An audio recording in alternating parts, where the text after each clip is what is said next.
Гэтыя артэрыі забяспечваюць жыццём тысячы населеных пунктаў. Лініі 6-10 кВт з'яўляюцца самым масавым класам размеркавальных сетак.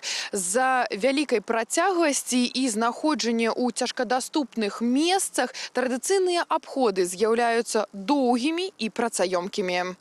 Адпраўная кропка новых рашэнняў ліпень 2024 года. Пасля ўрагану засталіся пашкоджанымі тысячы ліній электраперадач. Чалавечага рэсурсу ў абследаванні і знаходжанні праблемных участкаў аказалася недастаткова. На Гомельэнерга прынялі рашэнне абзавесціся дадатковымі памочнікамі, беспилотниками. Мы приступили со второй половины 2025 года непосредственно выполнять свои обязанности. Уже пролетели более 400 километров. У нас плановые осмотры линий электропередач, тех линий, которые будут перед капремонтом. Эксплуатация беспилотных летательных аппаратов, во-первых, это быстро, безопасно для самих людей.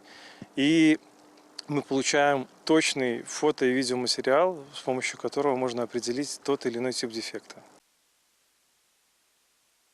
Каб апарат вось так запарыў у небе, правяраецца шэраг тэхнічных асаблівасцяў. Наяўнасць пашкоджанняў пасля апошніх палётаў, функцыянаванне прапелераў, адсутнасць старонніх шумоў рухавікоў. Пасля шэрагу маніпуляцый беспилотник гатовы выконваць сваю галоўную функцию.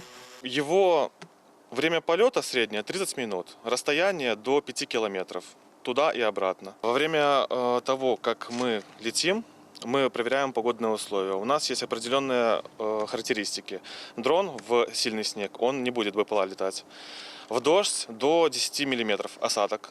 Во время сильного ветра до 12 метров в секунду. Если больше 12 метров, к сожалению, дрон эксплуатировать запрещено. Беспилотник падымаецца на вышыню каля сотні метраў. Па выніках агляду фарміруюць план работ, дзе трэба замяніць изолятары, а дзе рыхтавацца да капрамонту. Перавага перад традыцыйнымі абыходамі адназначная. За 3 гадзіны ўдаецца правесці агляд каля 15 кіламетраў ліній электраперадач нават у самай непраходнай мясцовасці.